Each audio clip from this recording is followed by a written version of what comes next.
3, 2, 1.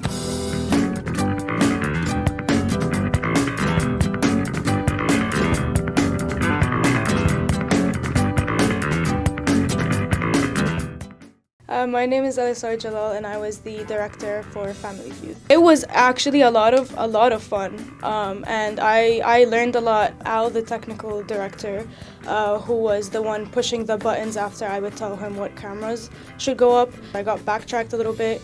He was kind of the one to take control. I work on this Blackmagic design switcher, and basically I ready certain shots, take different shots, and I can fade to different things and different graphics to put on screen. The responsibility of both of us was to run one of the cameras. We have 3 in total. This is one of them right here. We just listened to the people in the control room to how wide they wanted the shot, if it was in focus. I actually did multiple things. I took care of some of the graphic visuals, I took care of some of the audio, and I also managed the jib arm during performance. The funny thing about that was I didn't actually have control over the zoom, so I only had control over the position of the camera while I had someone else taking care of the zoom, and we just kind of had to have that mental link to make sure that we both knew what we were doing with it. My name is Jack McLaughlin, and my main role was to keep the score of the game and help plug it into this software right here. So when a family would score, I'd put in their score right here, and then it would show up on the game right here. We also use these stream decks to show the answers to the game. So when a team would guess an answer right, we would put it up on the board, and then the score would be shown. I was mostly the floor director, and essentially I had to relay information from the control booth and the people upstairs to everybody down here on the actual recording site.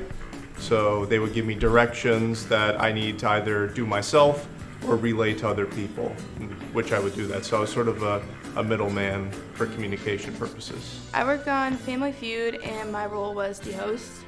I gathered a bunch of the questions, and I had to prepare myself with banter to keep the audience alive, and I did a bunch of studying of Steve Harvey, a 24-hour loop.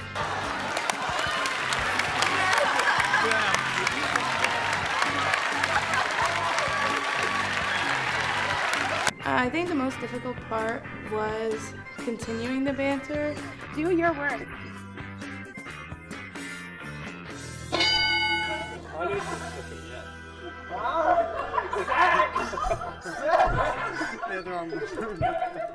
Sometimes I just really didn't know what to say after some of the comments that were said.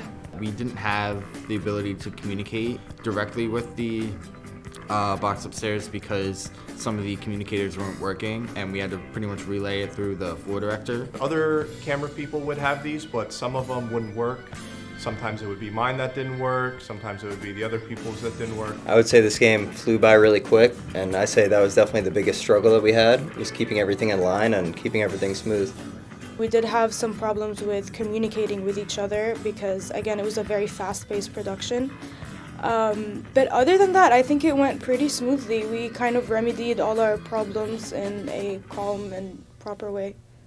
And so without further ado, let's meet our contestants and then jump right into it. I'm Becca, and I was the director. My name is Seth, and I was the host. My name's Caden. I was part of the graphics team. I was a camera operator and a semi-stage director. My name is Tabitha, and I ran the audio for Jeopardy. I think we got through all the kinks that we needed to get through, and in the end it came out like we wanted it to. The show moves fairly quickly, so I had to be on my game, paying attention to the contestants, and as soon as they would answer, I had to take my graphics and move it right away so that there wasn't any delay or any mishaps. Yeah, no, I enjoyed it a lot. Some of the contestants answering questions, there were some funny ones. State capitals for 600. Mississippi. Jake. What is Kansas? I think the category you were supposed to be guessing the capital city of this state. That's what I thought. The correct answer is Jackson. Kansas is also a state. Among other funny answers to questions that we've gotten. It's a college level production, so there's bound to be some inadequacies. We only had one cameraman with a headset, so it was hard to kind of communicate everything efficiently and get everything done in an efficient manner. The microphone kept slipping off of my jacket a couple of times. There was also a lot of disputes with the people up in the tech room about questions and answers, even though they were wrong about some of them. So one of the things I got to learn was just, even if you're not right, you gotta just keep rolling because the show must go on. Everyone is a moving part, and that if one person steps out and thinks that there's a chance for them to suddenly take on another role, it's a whole other process. So every person is like a cog in the great Jeopardy wheel. A show like this takes a lot of people, and you all have to work together. So if one person isn't doing their job, it might affect everybody else. So you have to just be ready to work together and always have constant communication and make sure everyone is on board. It is very useful to be adaptive in any situation, and I learned that a lot from this. Just as I said, the jib arm wasn't exactly your classic jib arm setup. The fact that there wasn't really a display except for 3 yards away from me, the fact that I didn't have control over the zoom, that kind of gave me some more experience in getting used to adapting to these situations on the fly. And I certainly know wherever I get work, whatever job I get, that's going to be a useful skill to have because, let's be honest, things rarely go as planned. Being a person who would relay information and make sure everything was going as smoothly as possible kind of helped my confidence in that area, as well as just helped me get more practice. There are going to be difficulties and setbacks when you're making a live production like this, and you definitely need to practice. It's the only way to work out the kinks. We did have a lot of technical difficulties, especially the day of rolling, but we were able to push past it, and it was a great show, I think.